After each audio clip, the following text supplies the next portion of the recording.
میں اس نامراد کو کئی دفعہ کہہ چکی ہوں کہ صبح سویرے پانی دے جایا کرو، کیونکہ صبح کے وقت پانی کی زیادہ ضرورت ہوتی ہے اور بہت سے کام یعنی کہ صبح کے وقت ہی کرنے ہوتے ہیں، اس لیے اسے کہیں کہ صبح کے وقت ہی پانی دے جائے، لیکن اس پر میری بات کا ذرا برابر بھی اثر نہیں ہوتا۔ یہ تھی سبق پہلے کی تشریح، یعنی کہ پہلے سبق کے اقتباس کی تشریح مکمل ہوتی ہے آرام و سکون کی۔ اب ہماری نیکسٹ ہے تشریح سبق لہو اور قالین کی۔ اس سبق کی تشریح کرنے سے پہلے میں آپ کو چند پیراگراف دے رہی ہوں جس کی آپ نے پریکٹس کرنی ہے۔ وہ پیراگراف یہ آپ کے سامنے ہیں۔ اقتباس نمبر 1 سے لے کے 5 تک آپ نے کیا ہے، ان کی آپ نے پریکٹس کرنی ہے۔ انہی میں سے ایک پیراگراف ہے پیراگراف نمبر 4، جس کی میں نے آپ کے سامنے کیا ہے اس کی تشریح لکھ کے آپ کو پیٹرن کے طور پر دے دی ہے۔ باقی آپ اس کو فالو کرتے ہوئے اپنی تشریح مکمل کریں گے۔ اس کو بھی آپ نے ایسے ہی کرنا ہے جیسے کہ میں نے پہلے آپ کو بتایا کہ ان کو پیراگراف کو سب کو ہائی لائٹ کر لینا ہے، اس کے بعد اس کے الفاظ معنی ڈکشنری سے ہی دیکھنے ہیں۔ بار بار بیٹا کہنے کا مطلب یہ ہے کہ آپ اس کو یوز کریں۔ ایک تو آپ کو یوز کرنے کا طریقہ بھی آئے گا، دوسرا یہ ہے کہ آپ کو صحیح تلفظ کا بھی پتہ چلے گا اور حرکات و سکنات کا پتہ چلے گا اور گرامر کے روح سے لفظ کے بارے میں معلومات ملے گی۔ اوکے بیٹا، آپ نے یہ تمام پیراگراف کی تشریح آپ نے اس کی پریکٹس کرنی ہے۔ جو ہم نے اس کے آپ کو سیمپل کے طور پر تشریح کروائی ہے اس کو دیکھیں۔ سب سے پہلے ویسے ہی لکھا ہے اقتباس، آپ نے بھی ایسے ہی لکھنا ہے۔ پھر آپ نے اسی کو کیا کرنا ہے، اپنی بک پہ ہائی لائٹ کرتے ہوئے الفاظ معنی لکھ لینے ہیں جیسے کہ میں نے لکھے ہیں، تاکہ میں اپنا وقت جو ہے آپ کے سامنے جب اس کو دکھاؤں تو مجھے بھی مشکل نہ ہو۔ مجھے مشکل ہوئی بھی نہیں، اسی لیے نہیں ہوئی کہ میں نے اس کا تھوڑا سا کام بک پہ بھی کر لیا تھا۔ آپ بھی ایسے ہی کیجئے گا، پھر اپنا کام سٹارٹ کیجئے گا۔ اس کے بعد پھر ہے حوالہ متن، جس میں آپ سبق کا عنوان لکھیں گے، پھر لکھیں گے لہو اور قالین، پھر لکھیں گے مصنف کا نام مرزا ادیب، صنف اس کی کیا ہے، یہ صنف کے لحاظ سے سبق ہے ڈرامہ، ماخذ لہو اور قالین۔ پھر اس کے خط کشیدہ الفاظ سیم ایسے ہی جیسے کہ میں نے رائٹ کیے ہوئے ہیں بالکل سینٹر میں۔ پھر آپ لکھیں گے الفاظ معنی اور اس کے درمیان میں لائن۔ یہ بار بار اس لیے کہا جا رہا ہے کہ آپ کی یہ لائن یہ والی تو خاص کر ہی نہیں ہوتی بہت سے بچوں کی، اس کو آپ بھول جاتے ہیں یا بہت جلدی جلدی کام کرنے کے سلسلے میں بھی آپ اس کو نہیں لگاتے، تو اس لیے آپ نے کیا کرنا ہے، اس لائن کو چھوڑنا نہیں ہے اور لگانا ہے۔ پھر آپ الفاظ معنی لکھیں گے جیسے الگ تھلگ، تنہا، بے نیاز، قلاش، مفلس یا غریب، دکھاوا، شہرت کے لیے، توہین، بے عزتی۔ اب ہم اس کی تشریح کرتے ہیں۔ تشریح دیکھیں، تشریح میں بھی آپ نے تمام پیٹرن کو ملحوظ خاطر رکھتے ہوئے اپنا کام کمپلیٹ کرنا ہے، سیم ویسے ہی جیسے کہ ابھی میں نے آپ کو بتایا کہ اس میں کیا ہے، اپنے سٹارٹ میں ہی مصنف کا جو تعارف ہے وہ لکھنا ہے اور باقی اس کے جو رولز ہیں وہ بتایا اس کو فالو کرنا ہے۔ میں اس کو سٹارٹ کر رہی ہوں۔ ہاں جی، دیکھیے گا، مرزا ادیب ریڈائی اور یک بیت ڈرامہ نگاری میں اہم مقام رکھتے ہیں۔ یہ اپنی تحریروں میں آسان، سادہ اور شگفتہ زبان استعمال کرتے ہیں۔ تشریح طلب عبارت میں مصنف بتاتے ہیں کہ تجمل اختر سے کہتا ہے کہ میرے پاس آنے سے پہلے تمہیں کوئی نہیں جانتا تھا اور تم دنیا سے بے نیاز اور علیحدہ ہو کر زندگی گزار رہے تھے، تصویریں بناتے رہتے تھے، جبکہ آج پوری دنیا میں تمہاری شہرت ہے، پھر بھی یہاں سے جانے کی حماقت کیوں کر رہے ہو؟ اختر کہتا ہے کہ مجھے مجبور نہ کرو، میرے لیے جانا ہی بہتر ہے۔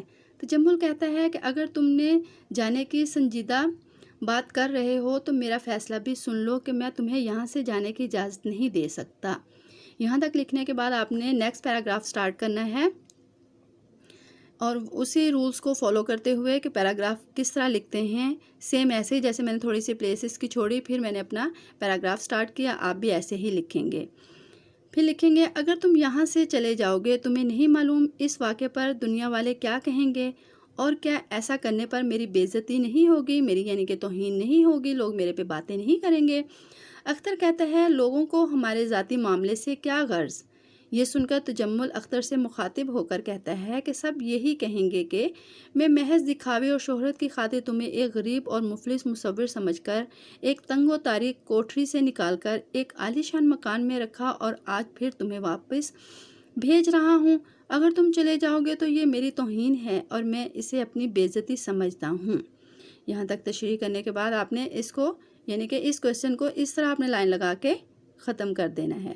اوکے، یہ تھی ہمارے اس چیپٹر کی یعنی کہ دوست باغ کی تشریحات جو کہ کمپلیٹ ہوئیں۔